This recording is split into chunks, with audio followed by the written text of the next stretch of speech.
Nathalie, on a pogné le 50. T'attends-tu?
La parole est à vous, Monsieur Sandré. Oui, alors bonjour tout le monde. Je vois qu'il y a déjà 60 personnes qui sont avec nous. Donc, il est 11h04, 11h05. On va commencer. Donc, bienvenue à tous sur ce webinaire sur la diversification des marchés des bois d'œuvre. Est-ce que c'est possible? Voici la question à laquelle on se pose, mais parce qu'on l'organise, comprenez que on y répond par oui, c'est possible. Euh, donc, Jean-François Samry, je serai votre présentateur de départ. J'aurai à faire également la présentation de la cellule de diversification des marchés. Par la suite, Sven va nous faire une étude de marché, une présentation du marché sur le marché britannique, puisque on est là pour parler de ça aujourd'hui. Par la suite, Paul Audal va venir nous parler de dire y aller, c'est bien beau, il y a de la demande, c'est possible, mais on n'entre pas là comme on veut. Donc, quelle est la certification qui est requise et comment est-ce qu'on peut s'y conformer, comment la démarche fonctionne? On aura par la suite Élise Roy, qui est directrice des services économiques de la Délégation générale du Québec à Londres, et Simon Duhamel, qui est conseiller spécialisé aux exportations chez Investissement Québec, qui va venir nous présenter les budgets et les programmes de IQ pour supporter cette démarche que vous pourriez faire. Donc, voici un petit peu l'ordre du jour qu'on a pour la prochaine heure avec vous. Il y a Sylvain Labbé aussi qui doit venir dire un petit mot de bonjour. Donc, Sylvain, à toi de dire un petit mot de bonjour à tout le monde. Oui, bonjour tout le monde. Hein. C'est un premier webinaire probablement d'une série là, dans la diversification. Là, on commence par le marché anglais qui est le plus accessible pour le résineux. On va probablement avoir à en faire d'autres sur d'autres produits en étant spécifiques par secteur et par marché. Alors, le début d'une stratégie de diversification globale. Là, Jean-François va vous expliquer un peu le- le dénouement et qu'est-ce qui se fait actuellement en termes de développement pour cette stratégie. Euh, Bon webinaire à tous. Merci Sylvain. Donc, voilà.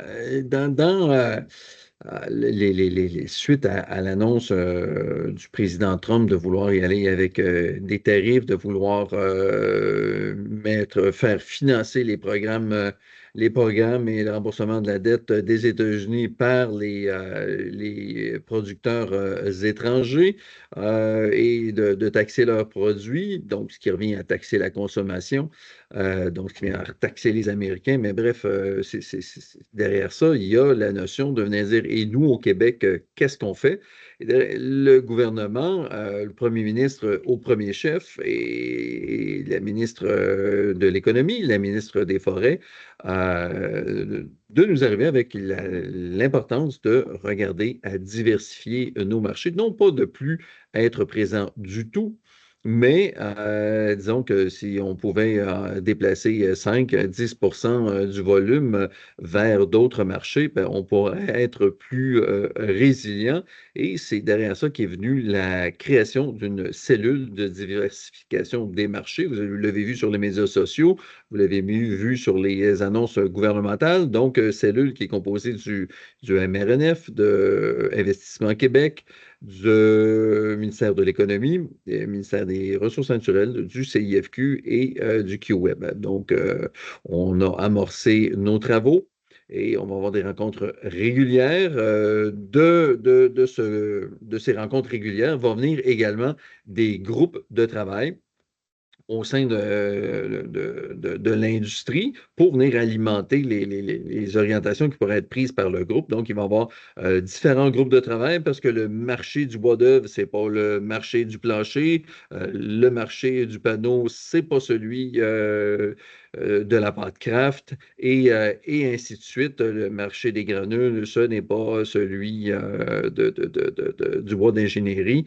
Donc, derrière ça, il va y avoir par grande famille de produits, des cellules de travail qui vont se faire pour après ça arriver avec répondre à des questions, regarder des orientations à prendre pour alimenter la cellule de diversification. Et on va travailler comme ça pendant les prochaines semaines, les prochains mois pour arriver à la fin de l'été avec ce qui pourra être vraiment la feuille de route, le plan de match pour tout le monde. Donc, tenez-vous prêts. Je pense qu'on va avoir besoin de tout le monde, de venir dire comment est-ce qu'on y arrive, comment est-ce qu'on peut le faire. Puis derrière ça, il y a les volumes disponibles, il y a le côté réglementaire, puis il y a après coup le fait de dire ben, est-ce qu'on est, quelles sont les modalités pour le transport, les connaissements, les douanes et CSA, est-ce qu'il y en a? Donc tout ça fait partie de ce qui va vous être présenté.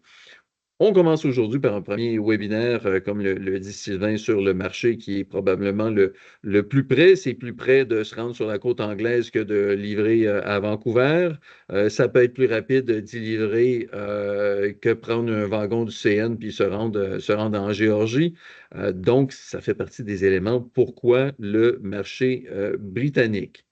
Donc, je m'arrêterai là, mais tout ça pour vous dire que vous allez être appelé à participer à des comités, puis on l'a voulu comme ça parce que c'était plus pratique que de venir dire, ben, on va se nommer un représentant par secteur, puis qui va aller au nom de tout le monde y parler. On a préféré plutôt faire l'inverse, de travailler ensemble, sortons des consensus par grande famille, puis c'est ce qui va monter en haut. Donc, parce que n'oublions pas que derrière tout ça, nous sommes tous des collègues, vous êtes tous des collègues, ben, en même temps, vous êtes tous ce qu'on appelle des compétiteurs. Avez-vous des questions à ce point-là jusqu'à maintenant? Est-ce que ça vous va comme démarche? Ça vous va? Donc maintenant, ben, Sven, c'est à toi. Il faut que tu suscites des questions. Moi, je n'ai pas réussi, là, mais je te laisse le soin de susciter des questions. Oui, ça va être ma job. Fait que, bonjour, Sven Gustafsson, donc directeur secteur résineux au QWeb. Puis, donc, je vais faire une présentation qui met le focus sur le marché britannique. Et ça va se vouloir pratico-pratique pour vous donner un peu de détails. Qu'est-ce que ça demande pour être compétitif pour avoir accès au marché britannique. Puis, si vous avez des questions au niveau de la compréhension pendant ma présentation, n'hésitez pas de m'arrêter. Et à la fin, il y aura quelques minutes aussi pour des questions. Donc, je vais mettre ça en mode plein écran.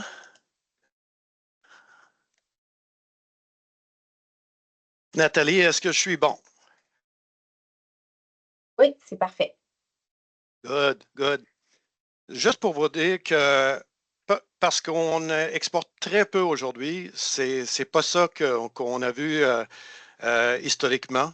Le marché britannique et d'autres marchés d'exportation ont déjà eu une importance beaucoup plus prononcée qu'aujourd'hui. Il y a des événements dans l'histoire qui a changé le cours de nos exportations.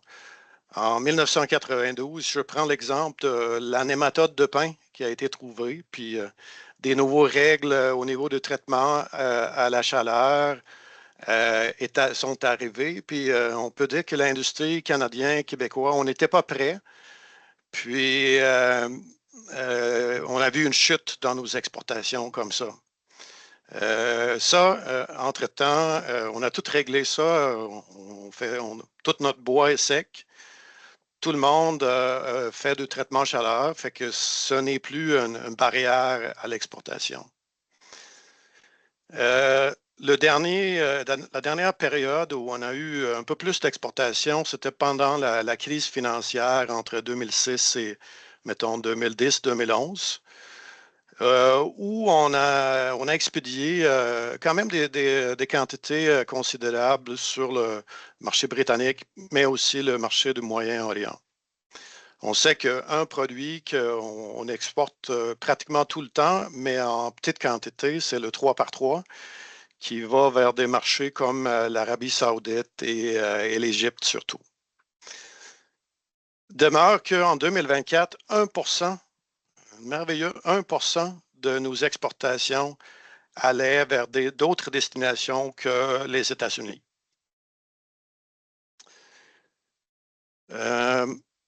Quand on se tourne vers l'export, mais c'est certain que le plus simple, ça serait si on est capable de faire les mêmes produits qu'on fait tous les jours pour le marché nord-américain. Nous, 2x3, 2x4, 2x6, etc. J'ai essayé de faire un sommaire de tous les pays au monde qui achètent de ces produits-là. Et je suis arrivé, c'est une pif, c'est une estimée, mais j'arrive à un total de à peu près 2,6 milliards de PMP.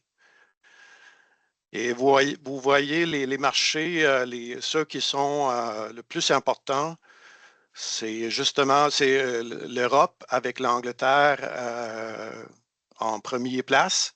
Ensuite, le Japon, la Chine, le Mexique est quand même un marché aussi. Et on voit les autres marchés.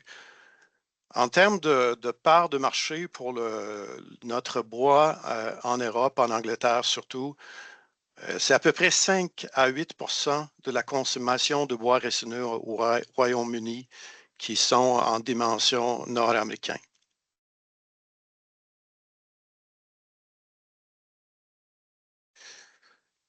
Au total, l'Angleterre consomme entre 9 et 11 millions de mètres cubes de bois résineux par année. Et comme ça, c'est le troisième marché importateur au monde. Le premier étant les États-Unis, le deuxième, c'est la Chine. Et donc, le troisième, c'est le Royaume-Uni. 6 à 7 millions de mètres cubes d'importation. Grosso modo, ça tourne dans ces alentours-là. Et au niveau de la production nationale, surtout en Écosse, il y a quand même une industrie de sciage en Écosse qui fournit entre 3 et 4 millions de mètres cubes de bois d'œuvre résineux. Et donc, en milliards de PMP, 9 à 11, ça fait une consommation de 6-7 milliards à peu près de PMP total en Angleterre.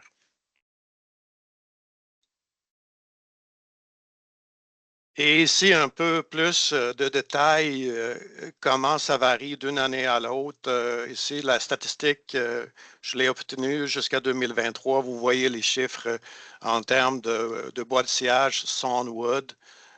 Donc, entre 6 et 8 au plus gros. Vous savez aussi les autres produits qui peuvent être intéressants, les panneaux, les granules, pâtes et papiers.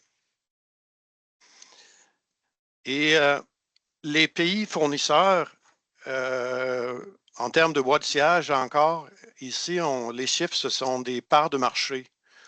Donc, la Suède, 43%, 8% pour l'Allemagne, 13% la Finlande, etc. Et il faut descendre assez bas dans la liste pour retrouver le Canada. Encore une fois, c'est les chiffres pour 2023, donc 1% seulement. Et ça comprend, je pense que le plus gros item actuellement, c'est le Western Red Cedar, le cèdre rouge de l'Ouest qui est exporté en Angleterre. Et pour le SPF, le bois de construction, c'est actuellement minime.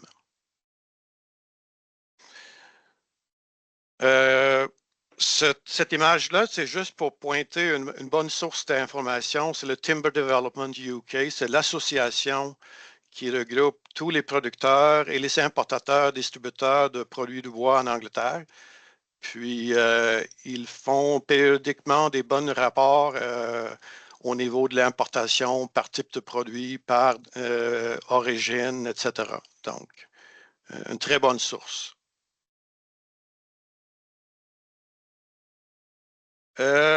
Notre bois, bien sûr, la consommation, ça serait dans le domaine de la construction. En Angleterre, tout ce qui est construction bois est fait, ici on parle de préfab. En Angleterre, ils parlent de off-site timber frame construction. Donc, tout ce qu'ils construisent en bois, c'est fait en usine. Au total, on construit actuellement autour de 200 000 unités d'habitation par année en Angleterre.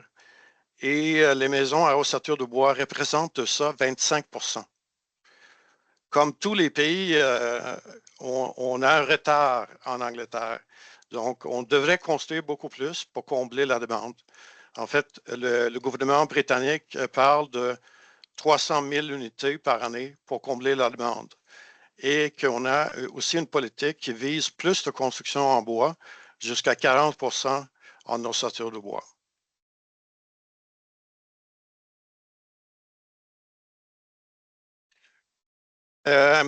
Ici, justement, un peu plus de détails au niveau de la construction.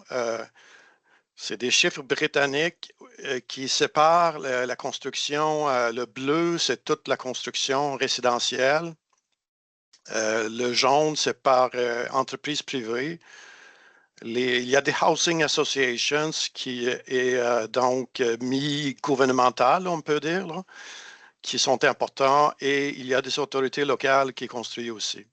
Ici, c'est des chiffres par trimestre. Donc, on voit que pendant la pandémie, vers la fin de la pandémie, on avait une pic jusqu'à 70 000 unités par trimestre. Mais en moyenne, on tourne entre 30 et 40 000 unités par trimestre pour faire un total qui ressemble en fait pas mal à la construction au Canada, autour de 200 000 unités par année.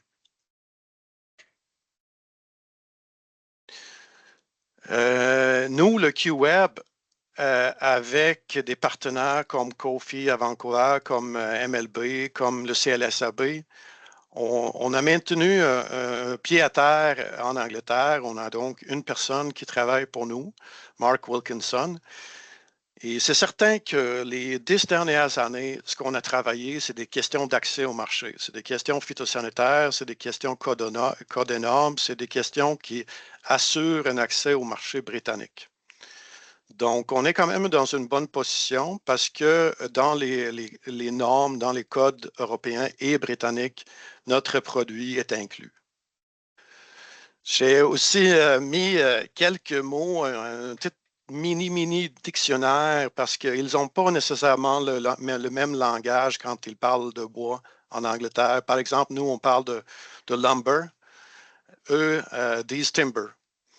Nous, on peut dire structural lumber. Eux parlent de carcassing, la carcasse de la maison. Nous, on peut parler de dimension lumber.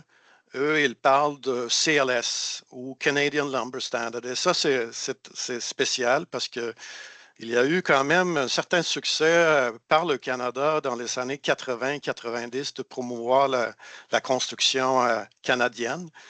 Et le marché se souvient de ça en nommant le produit CLS, Canadian Lumber Standard.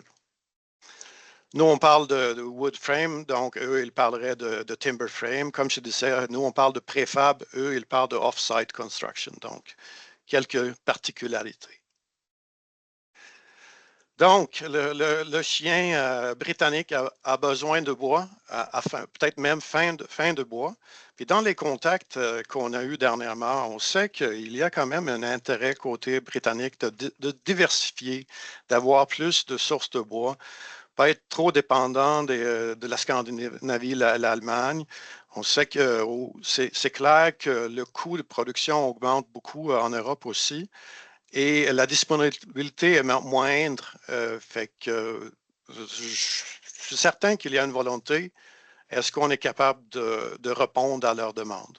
Et c'est quoi qu'ils ont besoin sur le marché britannique? Et ici, j'ai essayé de séparer le marché en segments. Et encore une fois, c'est des estimés, c'est un certain pif en arrière de ces chiffres-là. Mais au niveau de la construction, je l'ai séparé donc en deux. Et vous allez voir plus de détails bientôt. Le carcassing en PMP à peu près 1,1 milliard. Le CLS, nos dimensions, 0,4 milliard à peu près. Ensuite, tu as des produits porte-fenêtres, menuiserie, etc. C'est surtout du pain sylvestre des pays scandinaves. Le marché du bois d'extérieur, le bois traité, aussi des produits spéciaux comme le cèdre, comme le mélèze et d'autres, c'est quand même aussi intéressant et important. Et l'industriel qui comprend bien sûr l'emballage, qui est une grosse partie de ça, mais aussi d'autres utilisations industrielles. Ça pourrait aussi être une place pour certains volumes de SPF.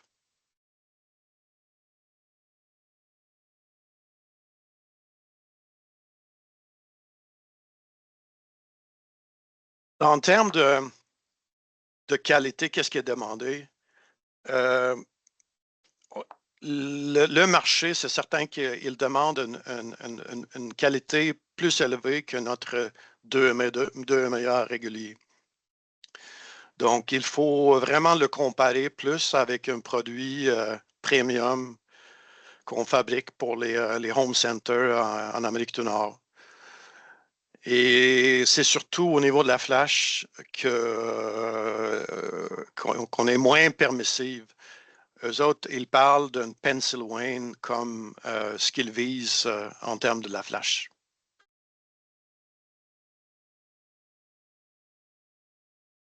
Encore plus en détail, je mentionnais le carcassing, donc le bois traditionnel pour les structures de toit, pour les structures d'ossature de bois. Et c'est les mêmes dimensions, en fait, qui sont utilisées partout en Europe. Blanchi 4 faces, un 2 par 4, par exemple, il a 45 par 95 mm au lieu de notre 38 fois 89 mm.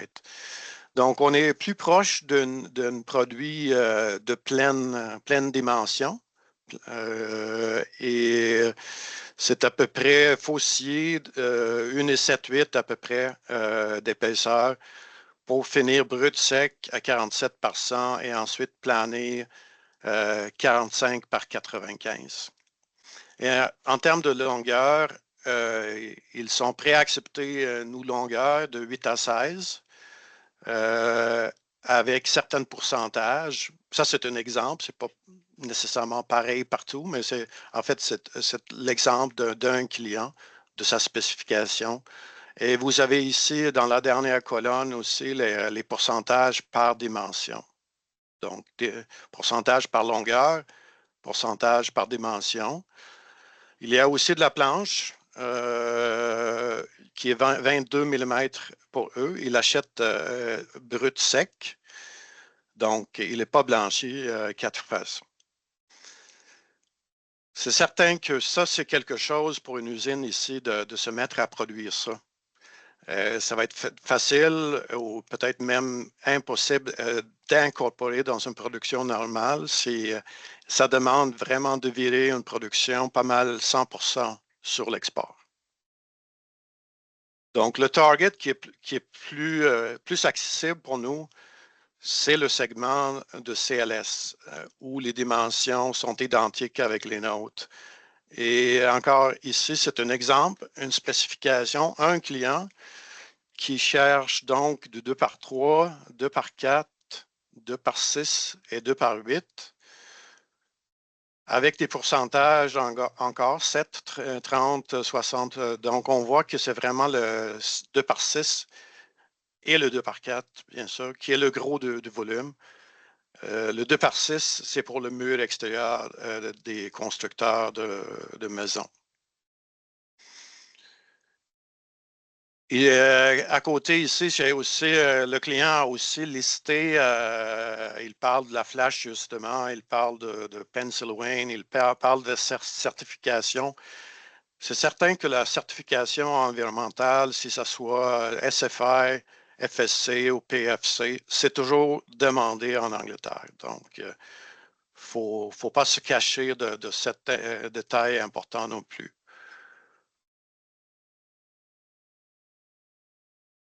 Je tourne un peu maintenant vers le marché. Où est-ce qu'on est en termes de prix? Est-ce qu'on peut être compétitif sur le marché? Et le graphique ici, ils ont eu le même roller coaster montagne russe comme nous les dernières années avec les années folles de la pandémie. Et ensuite, une rechute. Puis maintenant, les prix sont à la hausse dernièrement. Ici, ce n'est pas des prix absolus, c'est un index que nous avons ici dans ce graphique-là. Le taux de change est toujours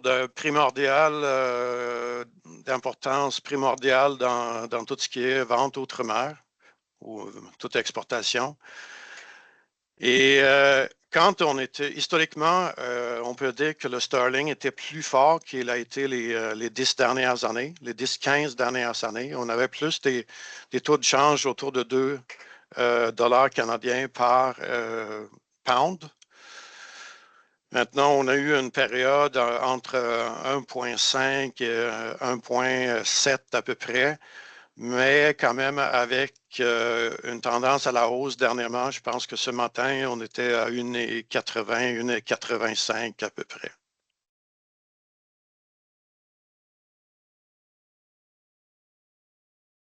Pour obtenir des indications de prix, il y a bien sûr parler avec des clients potentiels, mais aussi quelques publications qui donnent des indications. Ici, c'est FEA dans leur publication mensuelle, Wood Markets Monthly, qui donne donc des indications avec l'origine des bois, avec le type de bois, les dimensions, que c'est du bois livré FOM, port de Liverpool, par exemple. Et les prix ici sont par mètre cube nominal. Donc, par exemple, 2 par 4 de la Suède, 189 pounds par mètre cube. Et ça ne dit pas grand-chose pour personne ici aujourd'hui. Donc, bien sûr, il faut savoir convertir ça sans se tromper. Et pour moi, la méthode, parce qu'on peut facilement se tromper pour chaque dimension, on ne peut pas utiliser le facteur de conversion théorique qui est 2,36 mètres cubes par 1000 PMP, parce que par dimension, ça peut varier. Donc, la façon que moi j'ai trouvé, pour ne pas me tromper, je commence toujours avec le client d'être certain quelle est la dimension que je vais facturer. Mettons que je vais lui livrer de 2 par 4, 8 pieds. Je m'entends avec le client, je vais le facturer sur une base de 50 par 100 par 2400 mm. Avec cette connaissance-là, je calcule le volume d'un morceau de bois en mètres cubes. En fait, c'est 0,012 mètres cubes. Le même morceau de bois en PMP, on sait que c'est 5,33 PMP.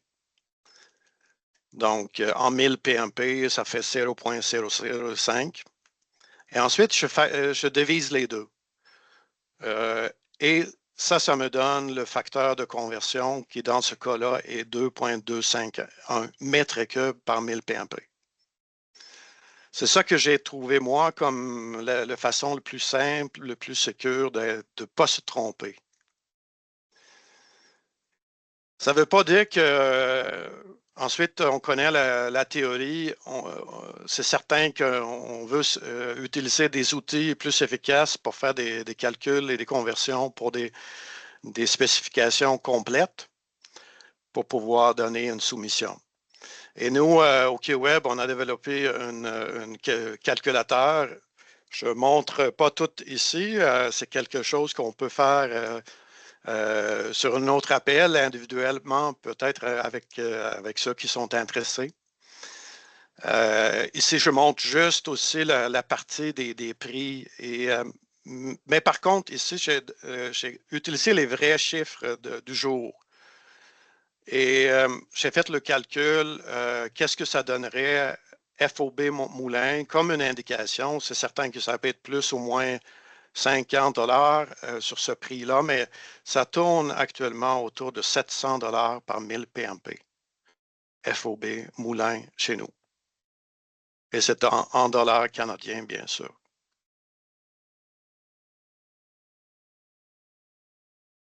Le marché comme tel, 400 milliards de PMP, de CLS, ça équivaut à peu près 750 000 mètres cubes. Et ici, vite, quels sont les utilisateurs ou les différents joueurs sur le marché? À gauche, on a la structure, donc à peu près 250 000 mètres cubes. C'est des gros importateurs qui importent. Un autre 100 000 des merchants. Je vais expliquer un peu plus c'est quoi. Shipper UK Yards, c'est typiquement des compagnies scandinaves, allemandes qui ont leur propre entrepôt, leur propre opération en Angleterre. Donc, eux, c'est à peu près 100 000 mètres cubes. Le manufacturing, c'est typiquement l'industrie de préfab qui, eux, importent et utilisent autour de 120 000 mètres cubes. Ensuite, ils s'approvisionnent aussi chez les importateurs surtout. Donc, leur consommation est plus gros que les 120 000 mètres cubes qui sont là. Et finalement, le DIY qui est donc les big box en Angleterre.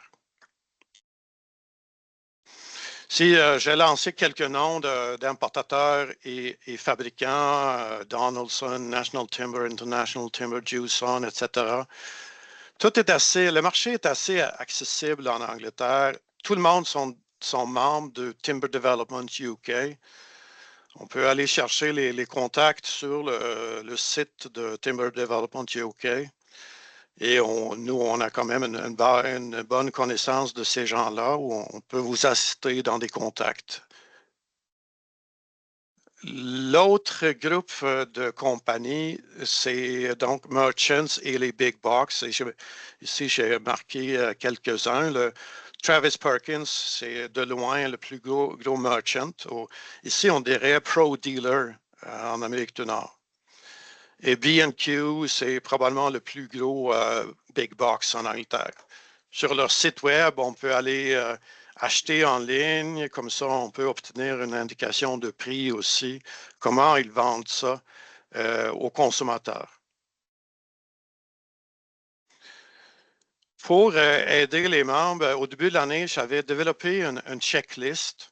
Toutes les choses qu'il faut vérifier, être certain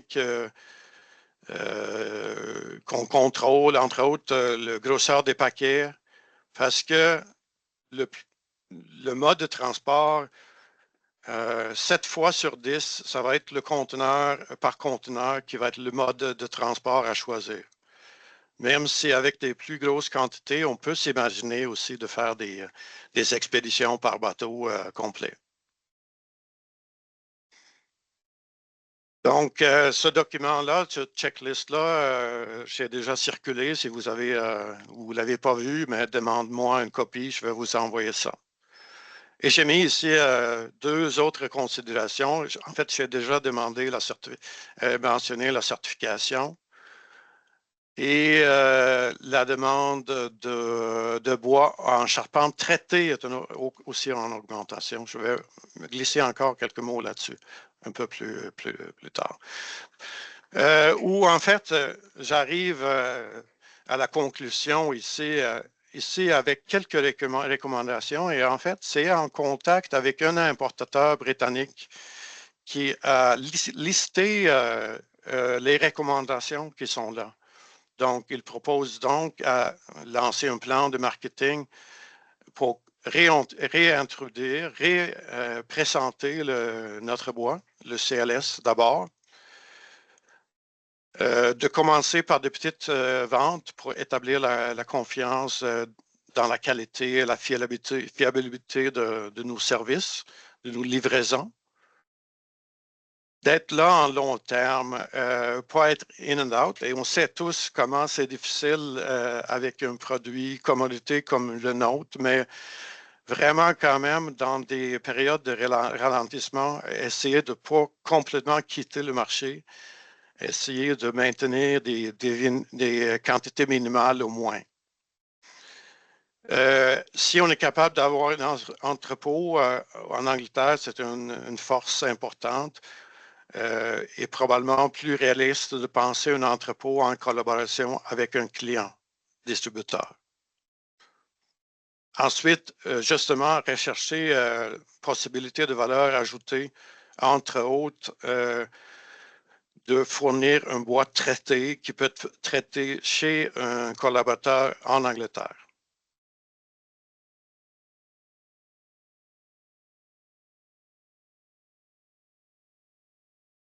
Et comme ça, je conclue.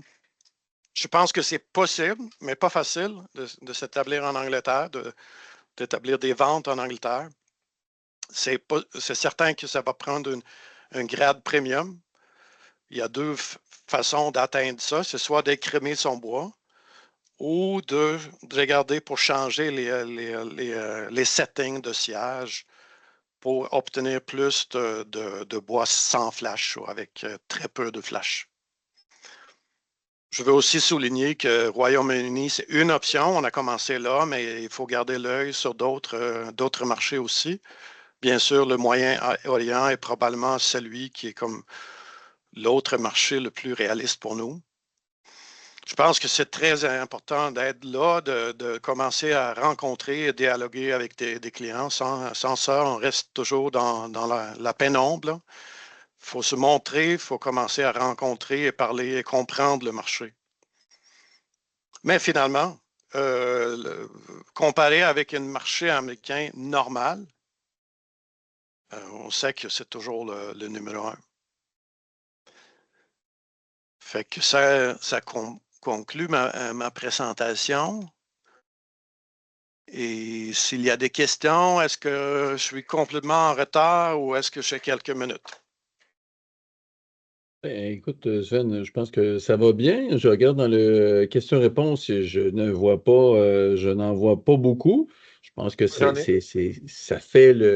met la table pour le début. Là, je vois Jean-François Côté, nul autre que notre curieux directeur foresterie. Alors, Jean-François, on a par la suite Paul et Sylvain. Mais après ça, il va falloir enchaîner parce qu'il nous reste plusieurs présentations et on est déjà à 11h41. Donc, Jean-François, rapidement. Au micro.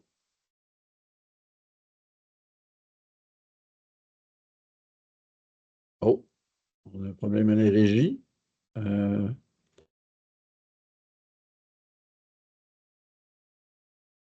Monsieur Jean-François, vous pouvez activer le micro de votre micro.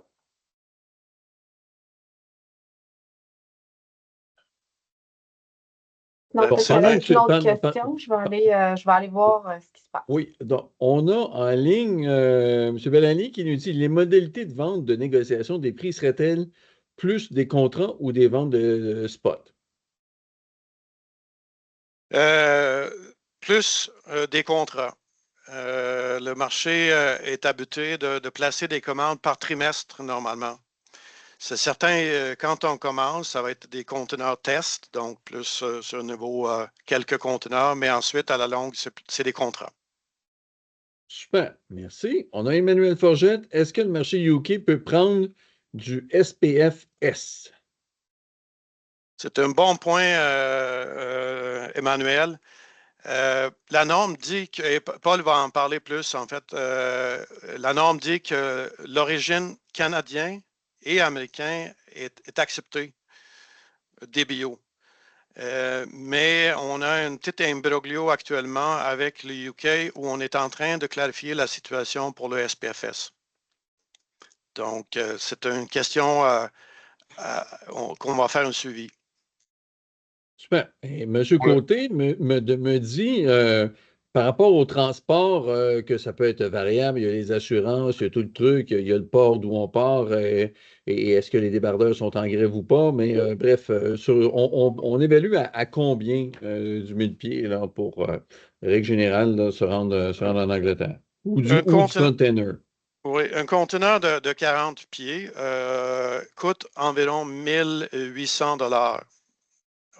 Et on charge environ 32 000 pieds. Donc, ça tourne dans les 55-60 $ du 1000 PMP, le coût. Donc, c'est vraiment pas une question du transport. Je pense que c'est pas mal moins cher d'expédier à Liverpool qu'à expédier à Tampa en Floride. Puis sur lequel il va rester l'assurance, mais où tu l'inclus là-dedans? Là, oui, il y a des frais qui peuvent s'ajouter. Il y a pendant des périodes où il peut y avoir des surcharges, etc. Mais généralement, ça tourne autour de ça, 1800 $, puis ça inclut le chargement du conteneur à Montréal. Donc, tu arrives à Montréal sur un flatbed avec ton bois. Tu as une cour qui prend ton bois, puis il charge ton bois dans le conteneur, il le ramène dans le port de Montréal pour le chargement sur le bateau. Tout ça, 1800 $. Super. Sylvain Labbé? Micro? Moi, c'est juste une précision. Quand vous avez vu que le marché anglais, c'est du off-site, c'est-à-dire c'est des constructions en usine, c'est la même chose au marché japonais. C'est la raison pour laquelle les bois la qualité est supérieure. Alors, quand tout est dans des robots, si tu as un bois qui est mal séché ou avec beaucoup de flash, un peu tordu, ben, tout bloque. Fait que c'est vraiment ça la raison. Puis plus au Québec, on va développer notre marché de la construction hors site robotisé pour faire des murs et des constructions de maisons, plus la qualité du bois va devenir un enjeu et le séchage. Parce que je dirais que le pencil wine est important en Angleterre, mais il y a aussi le séchage. Là, Paul va en parler. Mais si le bois est mal séché ou pas assez, à 23 tu as mis du sapin avec d'épinette en même temps, peu importe, que tu as des morceaux twistés, les autres, ils vont faire bloquer la machine, puis là, tu arrêtes la production pour aller détwister ton morceau. Ça coûte pas mal plus cher que le morceau. Fait que c'est pour ça que la qualité n'est pas la même que ce qu'on connaît là, dans le 2 est meilleur, séché à peu près. Alors, c'est vraiment ça la raison, le off-site. Mais ça va venir au Canada aussi dans les 2 prochaines années. Sylvain, nos membres, ils ne sèchent pas à peu près. Oui, c'est vrai, bien sûr. Ils Non, mais sèchent. il y a C'est ça pour les autres. Là. Ouais. Oui, c'est ça. il y a la dimension aussi de venir dire qu'on va être dans une boîte scellée et que donc s'il est il est pas assez sec, ça se peut que la blancheur disparaisse pour du picoté, picoté gris, picoté noir. Là. Et, auquel cas, ça ne va pas. Pas d'autres questions? Ben, merci, messieurs. Alors, je vais inviter Paul Olaud à venir nous parler d'étampes et de qualité. Vas-y, mon Paul. Alors, bonjour tout le monde. Je suis directeur de la qualité au Conseil d'industrie forestière du Québec. Je vais partager mon écran.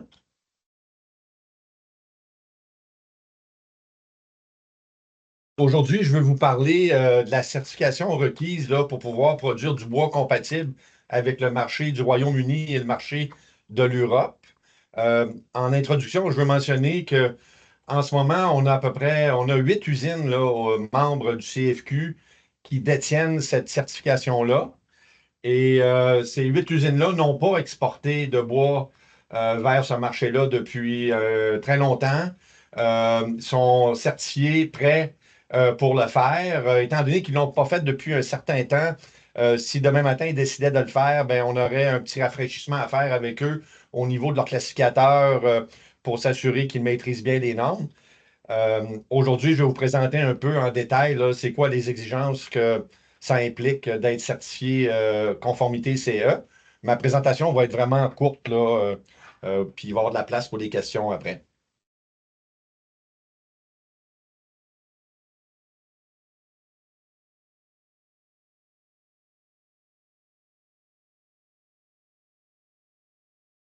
Ton micro, Paul, ton Paul. micro, je ne sais pas pourquoi il est fermé. Ah, Excusez, j'ai dû pardon. accrocher un piton. Vas-y, go. Je vous parle de l'interprétation NLGA pour le bois destiné à l'Union européenne, NLGA, National Number Grading Association. Puis après ça, je vais vous parler des étapes à franchir pour obtenir la certification. Quand on parle de l'interprétation NLGA, je vous partage des diapos en anglais parce que la norme a été mise à jour là, en 2022 en anglais. Elle n'est pas encore officiellement traduite en français. Alors, pour être sûr que j'avais vraiment la dernière version, j'ai pris la version en anglais. Il y a à peu près 5 pages là, dans NLGA qui parlent de critères de production de bois pour le marché européen. Un des premiers critères qu'on parle ici, c'est la tolérance sur les dimensions en épaisseur et en largeur. Ce qui est mentionné ici, c'est que la tolérance s'applique principalement pour le bois brut vert. Quand c'est du bois plané, ce sont les mêmes règles que les règles actuelles de NLGA. Alors, il y a comme 2 classes de tolérance si jamais quelqu'un voulait produire du bois brut. On a des restrictions pour le bois produit pour l'Europe au niveau des infestations d'insectes. Là. Le marché n'accepte pas de trous de verre. Ce n'est pas écrit comme ça dans la norme NLGA. Fait que, entre ce que la norme dit et ce que le marché exige, des fois, il y a des petites nuances. La norme dit Active Insect Infestation, mais en réalité, là, vos clients probablement ne veulent pas de trous de verre, même s'il n'y a aucune présence de larves. Une chose certaine, c'est que la norme dit que le bois altéré puis la carie alvéolaire, si on prend le numéro 2, là, il y a zéro tolérance là, en Europe, ce qui est plus sévère que ce qu'on connaît ici en Amérique. Au niveau de la flash, il n'y a pas de notion de flash équivalente ou de flash extension. Alors, c'est plus sévère pour la flash au niveau de la norme.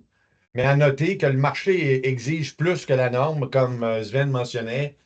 Au niveau de la flash, là, le tiers de l'épaisseur puis le tiers de la largeur qui est toléré dans la norme, c'est probablement pas accepté par le marché. C'est plus de l'ordre du pencil wane, comme Sven mentionnait.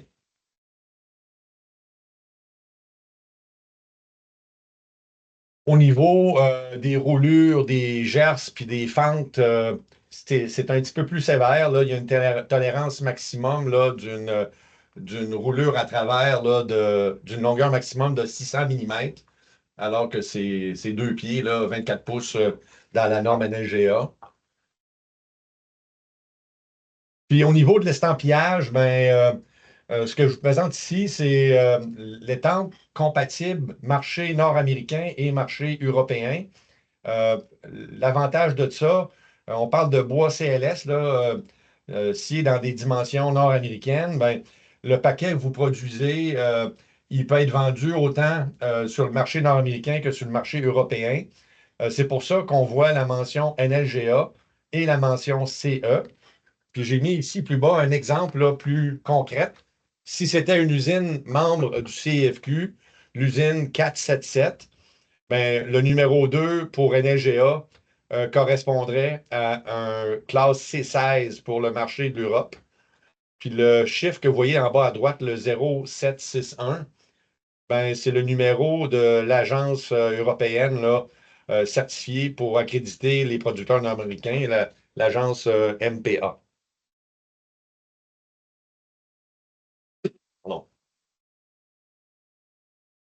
Alors ici, on voit les différentes essences canadiennes, groupes d'essence selon les différentes classes européennes. On voit C14, C16, C20, C24 pour le SPF. On voit que le SPF n'est pas accepté pour la classe C18. Puis dans les faits, le marché est vraiment pour le C16 et le C24. Alors, il y a vraiment peu de demandes pour d'autres choses que le C16 et le C24. Puis, on sait que le C24, c'est l'équivalent du Select Structure. On n'a aucun membre actuel au Québec qui produit ce grade-là NLGA. Select Structure, c'est le top des qualités. Alors, c'est vraiment le C16 là, qui est plus accessible au marché actuel des industries qui produisent du bois au Québec.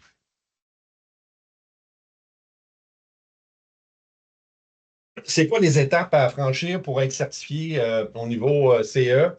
On voit à l'écran le certificat que reçoivent chaque usine qui sont certifiés pour produire du bois CE. On voit le nom en haut à droite de l'agence MPA, une agence allemande. À partir du moment où vous êtes certifié, vous acceptez d'être audité par cette agence-là, puis ils le font en compagnie de CLSAB et du CFQ quand ils le font.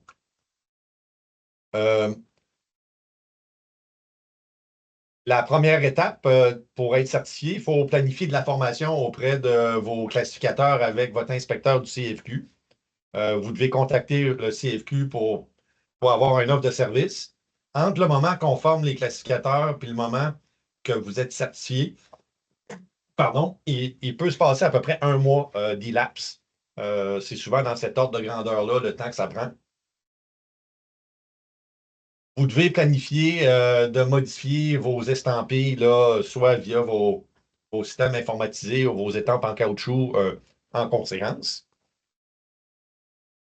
Excusez. Vous devez produire un certain nombre de paquets conformément aux règles de classification européennes et vous devez les faire inspecter par notre inspecteur. Puis, selon les résultats obtenus, ça peut arriver que vous dépassiez les pourcentages d'erreur maximum, puis qu'on vous demande de refaire vos devoirs, puis qu'on doit retourner. Mais à partir du moment que vous avez produit du bois qui respecte les pourcentages d'erreur maximum, bien là, on peut produire un rapport puis communiquer cette information-là à CLSAB qui l'envoie à MPA. Les points importants à considérer, comme on l'a dit plusieurs fois, les clients européens tolèrent très peu de présence de flash. L'expédition par conteneur entraîne des coûts et des défis logistiques spécifiques. Puis, je vous rappelle que le processus prend à peu près un mois.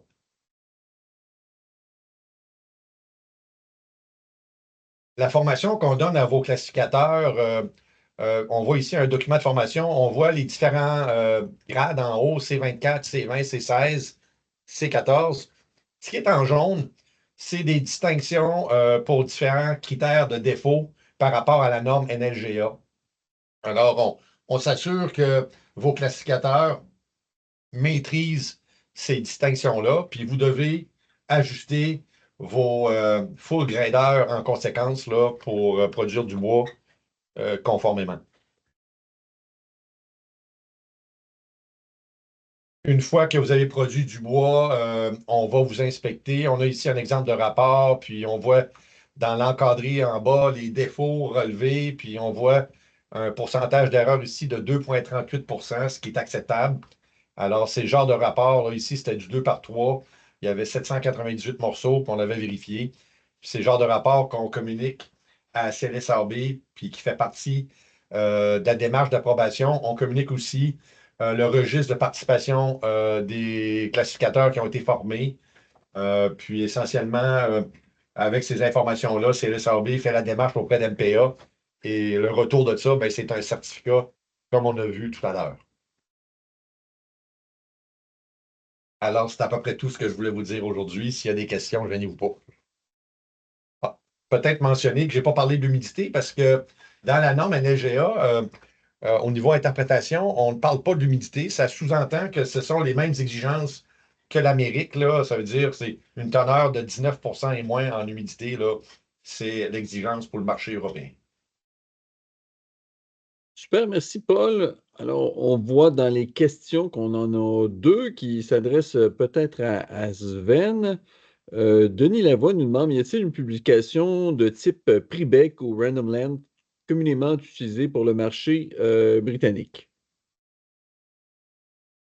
Il n'y a pas vraiment l'équivalent. Il y a, comme je mentionnais, FEA qui fait chaque mois un suivi des prix. Et moi, je suis en partage avec les membres, avec tous ceux qui sont inscrits comme exportateurs, membres exportateurs au QWeb. Périodiquement, je dirais, puis là, je pense qu'il y a raison pour être plus fréquent dans ces rapports-là. Fait que c'est Donc, noté ici. c'est peut-être quelque chose à mettre sur la feuille de route ou à ressortir dans les groupes de travail. Absolument, absolument. Super. Alors, l'autre question de Maha, est-ce qu'avec ces nouveaux marchés, on peut assurer moins de volatilité de prix et moins de dépendance entre les prix et les événements imprévisibles? Je dirais que le marché européen, écoute, le marché nord-américain est le plus volatile au monde. Il n'y a aucun autre marché qu'on voit une volatilité comme ici. Les autres marchés, avec leur façon de faire, des contrats par trimestre, etc., c'est plus douce.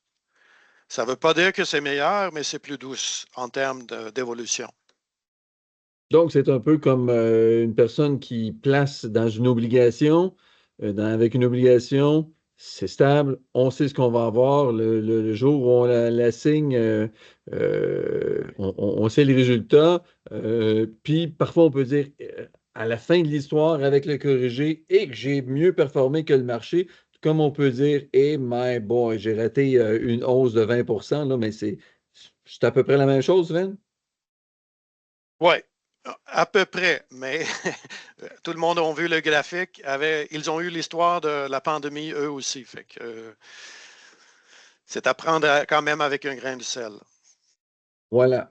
Donc, on arrive maintenant à la présentation de Simon et de Élise qui vont venir nous parler du programme qui est disponible aux industriels pour venir développer les marchés. Donc, je pense que Simon, c'est toi qui fait la présentation. Alors, on te laisse nous jaser ça. Alors, présente-nous ça. Excellent. Excellent. Merci beaucoup, Jean-François. Je vais tenter d'être aussi bref là, que possible là, parce que je vois qu'on a un peu de retard là, sur l'horaire qui était prévu. Et d'ailleurs, j'en profite là, pour souligner que ma collègue Élise, là, qui est directrice des services économiques à la délégation du Québec à Londres, a dû quitter donc à midi pour une autre rencontre, mais saluait tout le monde et félicitait nos collaborateurs pour les présentations jusqu'à maintenant.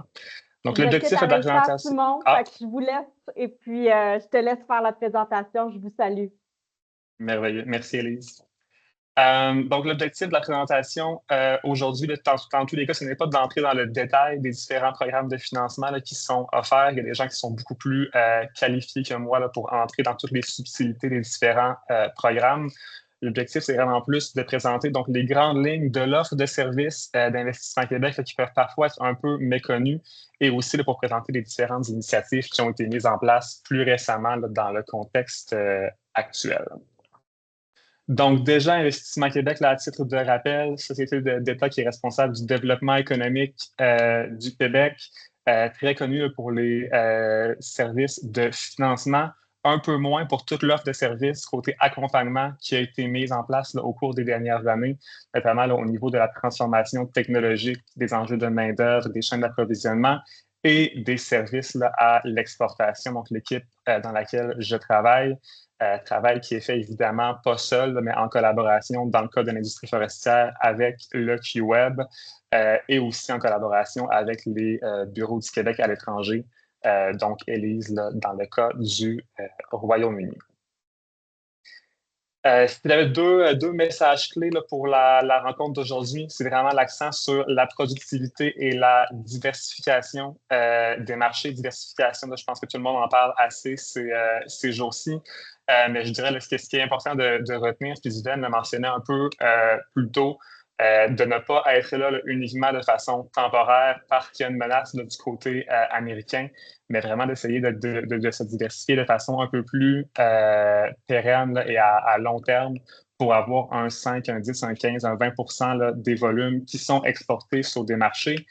Parce que même si actuellement on est très à court terme là, avec la menace des tarifs au niveau de nos voisins du Sud, la même administration va rester au pouvoir là, pendant encore quand même les 4 prochaines années. Donc, c'est certain là, que d'avoir différentes alternatives, c'est toujours bénéfique. Puis également, donc, du côté de la productivité, le Québec, en général, là, accuse un certain retard en termes de productivité dans le secteur là, manufacturier. Donc, c'est certain là, que de mettre l'accent sur tout ce qui est l'optimisation des processus à l'interne, il y a différents programmes qui s'adressent là, à ce segment-là, mais c'est aussi là, à ne pas négliger certains gains d'efficacité, là, parfois au niveau là, de l'automatisation, entre autres, peuvent faire la différence dans les marges sur est-ce qu'un marché là, va être intéressant ou pas. Donc, je vais avec le premier programme qui est le plus directement lié à l'imposition de tarifs. Donc, le programme Frontières. Frontières qui, d'ailleurs, je vais devoir regarder mes notes pour me souvenir de l'acronyme. Donc, on parle de financement pour répondre à l'offensive de nouveaux tarifs et pour les initiatives pour les entreprises résilientes et exportatrices. Donc, beaucoup de mots là, pour dire quoi essentiellement. Donc, c'est du financement qui est disponible pour subvenir là, au manque de liquidité des entreprises qui sont directement touchées par les tarifs. Donc, c'est des prêts portant intérêt qui peuvent atteindre là, un montant maximal de 50 millions de dollars avec un moratoire sur le remboursement du capital là, qui peut aller jusqu'à 24 mois, donc 2 ans. Et un terme là, par la suite de jusqu'à 5 ans pour rembourser le capital du prêt. Il y a différentes nuances là, en fonction de si les besoins sont à plus ou moins de 10 millions. Donc, pour ce programme-là, comme pour tous les autres, je vais vous encourager à aller consulter là, les différentes ressources qui sont disponibles en ligne, puis aussi donc à solliciter là, nos équipes pour voir là, dans quelle mesure tout ça serait applicable à votre situation en particulier. Je reviens sur le côté de la productivité. Donc, 2 programmes à ce niveau-là. Le chantier productivité, donc en réponse à la menace de tarifs, il y a une décision gouvernementale qui a été prise de bonifier l'enveloppe là, attribuée au programme ESSOR. Programme ESSOR qui a différents volets. Le plus pertinent, là, je pense, dans le cas de l'industrie forestière, là, serait le volet 2, donc l'appui au projet d'investissement pour la productivité et l'expansion des entreprises. Donc, on parle surtout de dépenses en immobilisation. Donc, s'il est question d'acheter des équipements pour ouvrir une nouvelle ligne, par exemple, d'acheter un nouveau bâtiment, des choses comme ça. Donc, c'est le type de dépenses qui sont admissibles dans le cadre de ce programme-là. Une nuance donc intéressante, c'est que c'est pour les projets majeurs, donc qui dépasseraient les 10 millions. Il y a la possibilité donc de pardonner le prêt et d'en faire des contributions qui sont non remboursables, donc les fameuses subventions là, qu'on sait qu'il y a beaucoup d'entreprises qui apprécient particulièrement. Autre initiative, le côté productivité, donc le programme Grand V qui a été lancé, celui-là là, à l'automne. Beaucoup de publicité là, dans les médias pour en faire la promotion. Donc, l'objectif, là, stimuler les investissements et accélérer le virage des entreprises vers l'innovation et la productivité durable. Concrètement, de quoi on parle? Donc, on parle d'un duo de services, donc financement flexible. Donc, encore une fois, on parle de prêts à terme portant intérêt avec un moratoire là, sur le remboursement du capital. Ce qui est intéressant de ce côté-ci, par contre, c'est que c'est jumelé à de l'accompagnement technologique gratuit pour aider donc, à l'implantation de ces différents projets-là. Donc, quand on parle d'accompagnement technologique, on parle d'automatisation, de transformation numérique, tout ce qui est système informatique là, à l'interne, des choses comme ça. Amélioration de la performance environnementale, hausse de la compétitivité là, de différents produits. Donc, d'avoir des ingénieurs là, et autres qui peuvent venir directement chez vous en usine et faire là, donc des recommandations sur l'implantation de différents systèmes et autres, le tout là, gratuitement en le combinant au financement. Donc, c'est un programme là, qui est particulièrement intéressant là, pour les entreprises qui ont des projets plutôt internes. Côté exportation, directement, là, après tout, c'est le sujet de l'activité d'aujourd'hui. Donc, programme Panorama qui a été lancé le mois dernier. L'objectif étant directement de soutenir la diversification des exportations. Donc, le mot-clé ici, c'est que pour tout ce qui est du financement octroyé dans le cadre de Panorama, donc il n'est pas question de projet du côté des États-Unis, évidemment. Donc, c'est vraiment pour tout ce qui est projet qui serait sur des marchés de diversification dont le Royaume-Uni là, fait évidemment partie. Donc, on parle encore une fois là, de prêts à terme. La majorité de l'enveloppe là, est réservée pour des prêts entre 250 000 et 1 million, avec la possibilité donc de ne pas avoir à rembourser le capital là, pendant les 24 premiers mois. Pas d'exigence de sûreté ou de caution corporative qui soit exigée au niveau du financement. Donc, les activités, là, plus clairement, qu'est-ce qui peut être couvert dans le cadre de ce programme-là? On parle surtout là, de démarches de développement d'affaires sur les différents marchés. Donc, s'il y a des consultants embauchés, des frais de déplacement sur des salons pour aller rencontrer des acheteurs potentiels, si on a embauché un nouveau représentant à l'interne pour s'occuper de ce marché-là. On parlait de l'ouverture éventuelle d'un entrepôt sur place, donc l'ouverture d'un bureau à l'étranger. C'est des choses qui peuvent être couvertes aussi là, dans le cadre de ce financement-là. Et donc, tout cela combiné aux services d'accompagnement offerts par nos équipes ici à Montréal, mais aussi donc, en collaboration là, avec le QWeb, évidemment, là, comme il est question de l'industrie forestière, puis qu'il y a une collaboration là, très étroite qui a lieu dans ces cas un peu particuliers-là.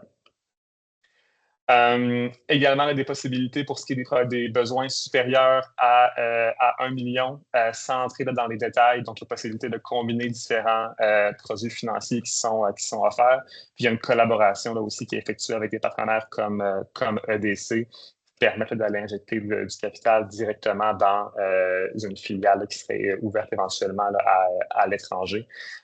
Donc, si jamais c'est quelque chose qui est d'intérêt, sachez que c'est une possibilité. Donc, je m'arrête là-dessus là, pour ce qui est de Panorama parce que je vois quand même le temps qui file. Peut-être quelques mots là, toujours du côté de l'exportation. Donc, il y a peut-être certaines personnes aujourd'hui qui s'attendaient à avoir des nouvelles d'un programme là, qui était connu sous le nom de PSCA, donc le programme de soutien à la commercialisation des exportations. Donc, programme qui était surtout donc, des contributions non remboursables, donc des subventions là, pour les projets d'exportation. Il n'y a malheureusement pas d'annonce là, à faire à ce niveau-là pour l'instant. Le gouvernement a déposé le budget 25-26 hier et le programme donc n'était pas mentionné là, de façon explicite dans le budget. J'ai encore bon espoir de façon non officielle qu'il y ait un programme là, incluant des contributions non remboursables qui soit lancé là, au cours des prochains mois dans le contexte actuel. Mais donc, on n'a malheureusement là, aucune confirmation pour l'instant à ce niveau-là. Par contre, j'en profite pour attirer votre attention sur le programme CanExport, qui est un programme du gouvernement fédéral qui offre lui aussi donc, des subventions là, pour les projets d'exportation. Programme qui est ouvert récemment, mais je vous encouragerai quand même, là, si c'est quelque chose qui est d'intérêt pour vous, à ne pas trop tarder à déposer là, les demandes. Donc, encore une fois, comme pour tous ces programmes-là, c'est une enveloppe qui est limitée. L'analyse des projets se fait en continu et quand il n'y a plus d'argent, il n'y a plus d'argent. Donc, le plus tôt là, sera le mieux pour déposer des demandes à ce niveau-là là, si vous espérez avoir des contributions gouvernementales là, qui soient non remboursables en lien avec ces projets-là. Dernière diapo ici, donc le code QR à l'écran. Si vous voulez le scanner à ce niveau-là, ça vous amène directement sur la page web d'Investissement Québec, donc qui reprend les détails des différents programmes qui ont été présentés aujourd'hui. Peut-être souligner aussi là, que s'il y a quoi que ce soit de tout ça qui était d'intérêt, oui, donc il y a évidemment là, les formulaires en ligne là, de contact. Mais la meilleure porte d'entrée là, pour communiquer avec Investissement Québec, je sais qu'il y a une 60aine de personnes sur l'appel aujourd'hui, donc s'il y a 60 personnes qui m'appellent après la rencontre, ça va être un peu compliqué. Donc la meilleure porte d'entrée, c'est vraiment donc, les bureaux régionaux d'Investissement Québec On est présent là, dans 17 régions à travers le Québec et en général, il y a une personne qui, normalement, devrait être attitrée à votre entreprise et qui a comme principal mandat de vous aider là, à vous retrouver dans l'ensemble de la grande machine qui est Investissement Québec. Donc, n'hésitez pas là, à solliciter vos contacts locaux à ce niveau-là. Ils vont se faire un plaisir de vous orienter vers les bonnes ressources à l'interne. Donc, je m'arrête là-dessus. Midi 12, potentiellement le temps pour quelques questions. Sinon, ben, je passerai la parole à Jean-François et Sylvain pour un éventuel mot de la fin. Alors, on vient de parler d'argent pour des investissements. Est-ce qu'il y a des questions pour Simon ou vous voulez tout simplement pas les poser publiquement pour dire j'ai une idée, mais je veux être seul à avoir l'idée, là. Fait que je vais scanner le code QR puis où je vais appeler Simon, là. Regardez, on est là tout le monde ensemble. Avez-vous des questions? Une fois, deux fois, trois fois. Bien, Simon, je pense que tu vas avoir des contacts individuels. Merci beaucoup. Merci pour la participation. Et deux petites rapides à Paul ou à Sven. La première, de Denis Rousseau. Est-ce qu'il n'y aurait pas une limitation sur les anneaux de croissance qui semblent dépasser la norme NGA numéro 2? Non, c'est 4 cernes au pouce ou 4 ou 6 cernes au pouce. Je pense pas que c'est un problème là, pour nos producteurs. Là. Notre bois est plus dense que ça. Là. Oui, parce qu'il prend du temps, il n'est pas pressé, là, il paye à l'heure, là, le bois au Québec, fait il en fait des cernes. Voilà, super, merci. Et de M. Grandmont, comment s'intègrent les grades MSR et y a-t-il un potentiel pour ces derniers? Il y a un tableau d'équivalence, donc les grades MSR, nos grades sont acceptés aussi en Europe et en Angleterre. J'avoue que c'est probablement un marché un peu plus complexe qui est peut-être un peu plus difficile à pénétrer. Il y a des vieux, entre autres dans le domaine des fermes de toit, il y a des vieux coutumes du marché qui vont être un peu difficiles à briser. Ça va prendre beaucoup de bière et de fish and chips aux États-Unis, au YouTube pour en parler. Oui. Donc, le programme Panorama risque d'avoir beaucoup de factures de pop. Bon, voilà.